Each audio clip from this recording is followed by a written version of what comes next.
બા જમવા આવી ગયા વાયગા છે 1 માં 10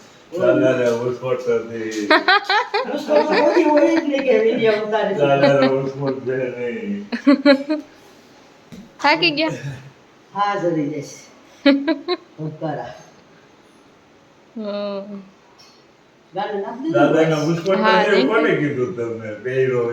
કોમેન્ટ આવી હતી કોમેન્ટ આવી એક તો ઓલા પિન્ટુ ભાઈએ કીધું તું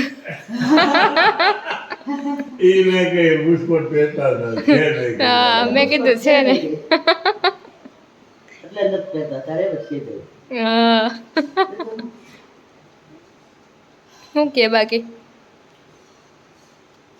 દુખવા માંડ્યું હા સાથે બધું છે ને મને પાંગડા બધાય દુખે પાંગડા લ્યો આ પાંગડા પેરથી એટલા સુધી હાલો તો હવે જમી લઉં ટીકડી ખાય તો ન લોકો ઓછા દુખે ટીકડી ડોંગી પડે દરરોજ ખાવી પડે ને દવા બાર ટીકડી થોડી ખવાય દહની સોને અડધી ખાવ તો છોકો થાય એમાં હું દુખે તો ખાવી પડે ને ન ખાય સહન કરે સહન થોડું કરાય હા બોલે ખાય મને તો ખાવી જ પડે અડધી અહીંયા રોટલા બની ગયા છે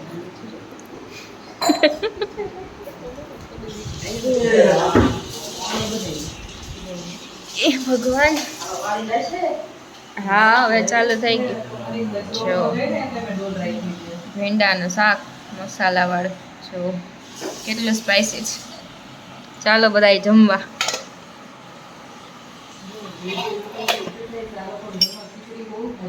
ખીચડીયામાં છે હે હા આપણે ખીચડી બહુ ખાય તમારા હાથનું જોઈશી હા એક બાને અથાણું જોઈ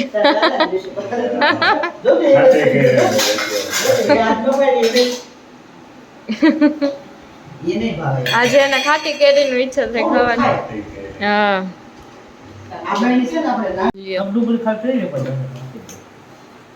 ડુંગળી આ દાદા છાસ ખીચડી કરી બાને છાસ કહે છે મરચું લઈ લીધું મરચું તો જોઈ અથાણું ડુંગળી મરચું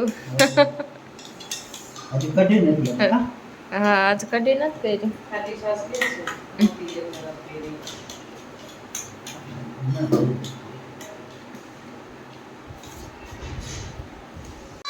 શું વિડિયો બનાવો શેના બ્લોગ બનાવો છો હે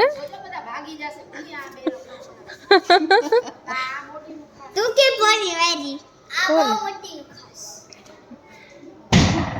શેના બ્લોગ બનાવો છો તમારે આ ડાન્સ માં કરો મીરા હાય શેનો ડાન્સ યે મે ડાન્સ એ ચપ્પલ કાઢ ના બસ એમને આવડા મોટા ચપ્પલ કોના પહેરી આવી તું મોટા પેર કાલે એવી પડી પોપા દે કોને મને પડી દેવાણી કોણ પાડ્યું આ મોટી એ અહીંયા હતી કાલ ચંપલા મોટા પહેરે ને એટલે નાની ખીજાના કા બે મોટા હજી પે એમને આ તું પોતું કરસ તઈ શું બધું એવું છે તો ધોવાનું હોય તો બહુ વહેલું થાય ઓછું થાય ઓલું ઊંચું ચડાવ કરીએ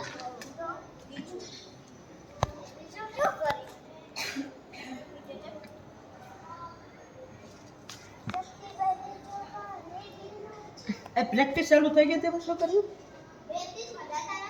રેવું નથી કોણ નથી રાખતું આ નથી રાખતા નથી રાખતા તમારે લતામાં રાખે તો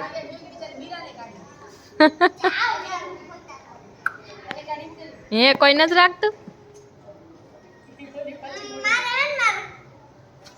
ઘર આગળ રહેવું ના ઘર આગળ છે ને થાય છે ઘરમાં થાય છે હાવ જીંકું ઘરમાં રોજ થાય છે તો ના પાડે કા ના પાડે છે એ અમે શેરી પૂછતું જ તારે ખાવી લઈ રાખે કે અમે શેરી પૂછતું જ રાખે તો તમે તમારી શેરીમાં ચાલુ કરો તો અમારી શેરી નથી સોસાયટી તો સોસાયટીમાં ચાલુ કરો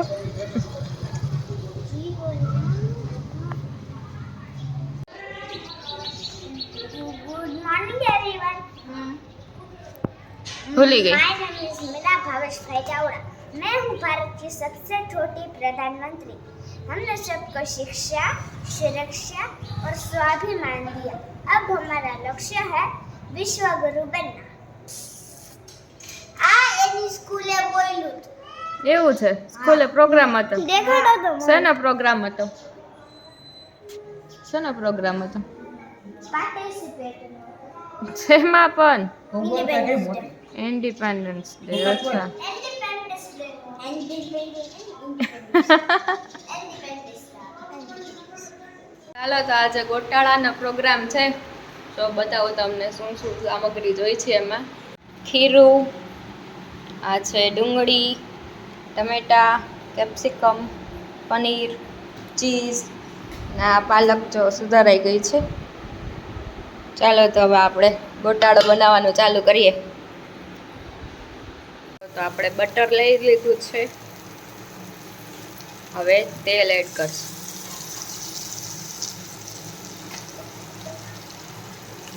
બે પાવડા તેલ અને બટર જો તો મસ્ત અહીંયા આપણું તેલ અને બટર બે ગરમ થઈ જાય છે તો બટર પણ ધીમે ધીમે ઓગળે છે એ બટર ઓગળી જાય એટલે આપણે એમાં એડ કરવાનું છે જીરું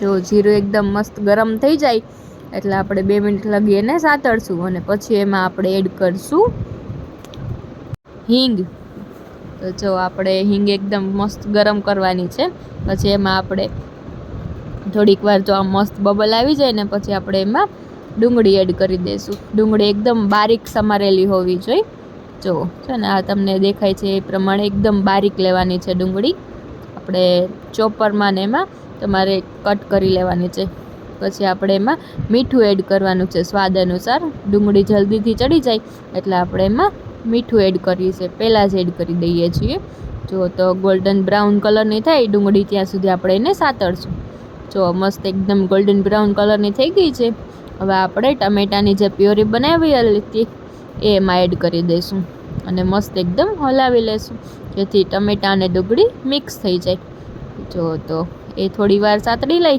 એટલે પછી એમાં આપણે કેપ્સિકમ એડ કરી દીધા હતા જો તો મસ્ત એકદમ સતળાઈ જાય ને ત્યાં લગી એકદમ બારીક થઈ જાય ત્યાં સુધી આપણે એને સાતળશું પછી એમાં પાલક અને લીલી ડુંગળી આપણે કટ કરેલી છે સાવ બારીક એવી સમારેલી છે એ એડ કરી દેવાની છે તો આ બધું ને 10 થી 15 મિનિટ સુધી એકદમ મસ્ત ચડવા દેવાનું છે જુઓ તો મસ્ત એકદમ ચડી ગયું છે હવે જોઈ શકો છો તમે તો હજી થોડુંક એવું બાકી છે તો હજી આપણે થોડીક વાર એને રહેવા દઈશું જો એકદમ મસ્ત બબલ થાય છે ને એમાં હવે આપણે એમાં મસાલા એડ કરી દઈએ ધાણા જીરું પાવડર છે ધાણા જીરું પાવડર થોડુંક ઝાઝું એડ કરવાનું છે પછી જો તમારે મરચું પાવડર એડ કરવું હોય તો એડ કરી શકો છો બાકી એકદમ ઓપ્શનલ છે મરચું પાવડર એડ ના કરો તો પણ ચાલશે પછી એમાં આપણે ગરમ મસાલો એડ કરવાનો છે જે મહાલક્ષ્મીનો ગરમ મસાલો આવે છે એ એડ કરવાનો છે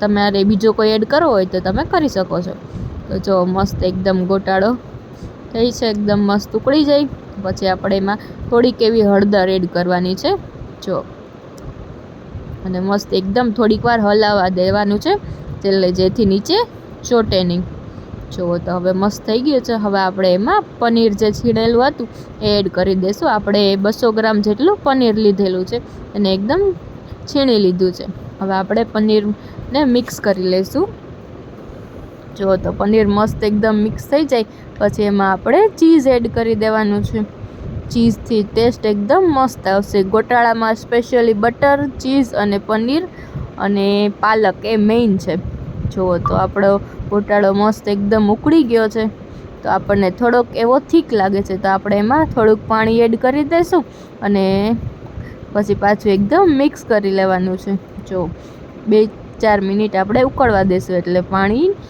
બળી જાય જો મસ્ત એકદમ થઈ ગયો છે ચાલો તો હવે આપણે એના ઢોસા બનાવી લઈએ તો આપણે આ ખીરું રવો અને ચણાના લોટનું બનાવેલું છે જો તમારે આનું મેઝરમેન્ટ જોતું હોય તો મને કમેન્ટ કરજો તો હું તમને કોમેન્ટ્સમાં કહી રવો અને ચણાના લોટમાં આપણે છાશથી એને પલાળેલો હતો 10-15 મિનિટ રાખેલો હતો એટલે પછી આપણે એમાં પાણી એડ કરી અને થોડુંક પાતળું એવું બેટર કરી લઈશું પછી આપણે તવો ગરમ કરવા મૂકી દઈશું અને એમાં તેલ એડ કરી દઈશું. અને જો તેલ ગરમ થઈ જાય એટલે આપણે મસ્ત પાણીનો છટકારો લગાવી અને મસ્ત આમ એક કોરા કપડાથી લૂછી લઈશું. તો ચાલો હવે આપણે ચણાના લોટ અને રવાના ઢોસા બનાવીએ.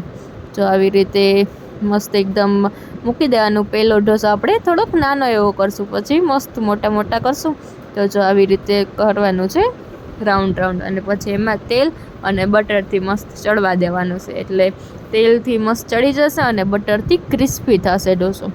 જો તો આપણે મસ્ત બટર લગાવી દઈશું. જો અને ગોલ્ડન બ્રાઉન કલર ન થાય ત્યાં સુધી રાખશું. જો ઝાઝો ક્રિસ્પી કરવો હોય તો તમે ઝાઝો ક્રિસ્પી પણ કરી શકો છો. જો મસ્ત ગોલ્ડન બ્રાઉન કલરનો થઈ ગયો છે. હવે આપણે એને ઉઠલાવી લેશું અને જો મસ્ત ઢોસો આપણો રેડી થઈ ગયો છે. ચાલો તો હવે આપણે એ રીતે મોટા મોટા મસ્ત ઢોસા બનાવીએ. તો જો આપણે મસ્ત કરેલું. જો તમારે એકદમ ક્રિસ્પી ખાવો હોય તો જે આ થોડુંક થીક લેયર હતું એ આપણે કાઢી લેવાનું, એટલે મસ્ત થીક થઈ જશે. તો મસ્ત જમી કરીને આપણે આવી ગયા હતા બાલા હનુમાન, જે જામનગરનું ફેમસ મંદિર છે. અહીંયા લગભગ 65 યર્સથી કન્ટિન્યુ રામધૂન ચાલે છે. જો હું તમને અંદર બતાવું, કન્ટિન્યુ રામધૂન બોલાય છે અહીંયા. જો અહીંયા છે ને બોલે છે ને. ચાલો તો હવે આપણે અંદર જઈ અને મસ્ત દર્શન કરી લઈએ. જો અહીંયા પણ જે પૂજા કરેલી હોય એ દીવો રાખેલો છે. તો ચાલો આપણે એના પણ દર્શન કરી લઈએ. ચાલો તો તમે બધા પણ દર્શન કરી લ્યો. અને ચાલો હવે આપણે મંદિરમાં અંદર જઈએ. જો અહીંયા સામે એની ઓફિસ છે. જય રામ, શ્રી રામ, જય રામ, જય જય રામ. ચાલો તો હવે આપણે અંદર જઈએ. સ્મિત પણ મસ્ત પગે લાગીને અંદર જાય છે. આપણે પણ અંદર પગે લાગી લઈએ. અત્યારે પણ રામધૂન કન્ટિન્યુ ચાલુ જ છે.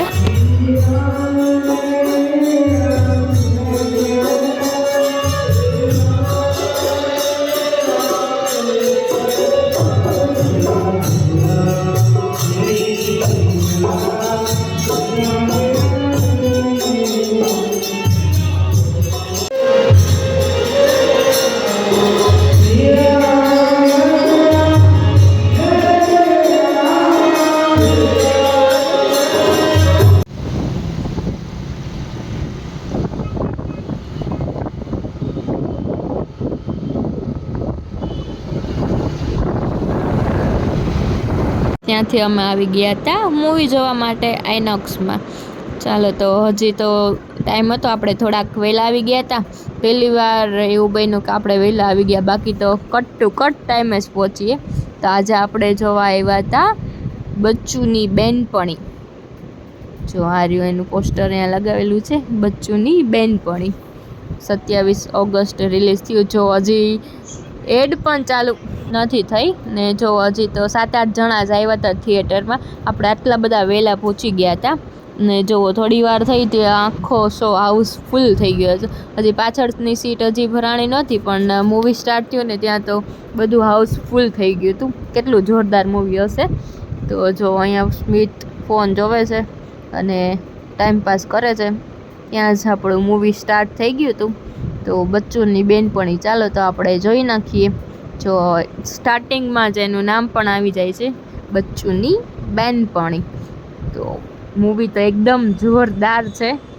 જો તો સૌથી પહેલાં જ મસ્ત આ ઘર આવે છે અને એન્ટ્રી થઈ જાય છે બચ્ચુભાઈ. આ બચ્ચુભાઈ છે અને એનો મોટો છોકરો અને વહુ છે. અને જો એ લોકો થાઈલેન્ડ ગયા છે. તો ત્યાં મેડમ છે અને મહિલા છે અને એકદમ જોરદાર મૂવી છે. આમ આપણે હસી હસીને ગંડા થઈ જાય ને, એટલું જોરદાર મૂવી છે. જો તમે લોકોએ ના જોયું હોય ને તો સ્પેશિયલી જોઈ આવજો. અને જો તમને આજનો વિડીયો ગમ્યો હોય તો વિડીયોને લાઇક, શેર અને સબસ્ક્રાઈબ કરવાનું ભૂલતા નહીં. અને જો તમે લોકોએ આ મૂવી જોયું હોય ને તો મને કમેન્ટ્સ કરજો કે તમને લોકોને મૂવી કેવું લાગ્યું. ચલો બાય.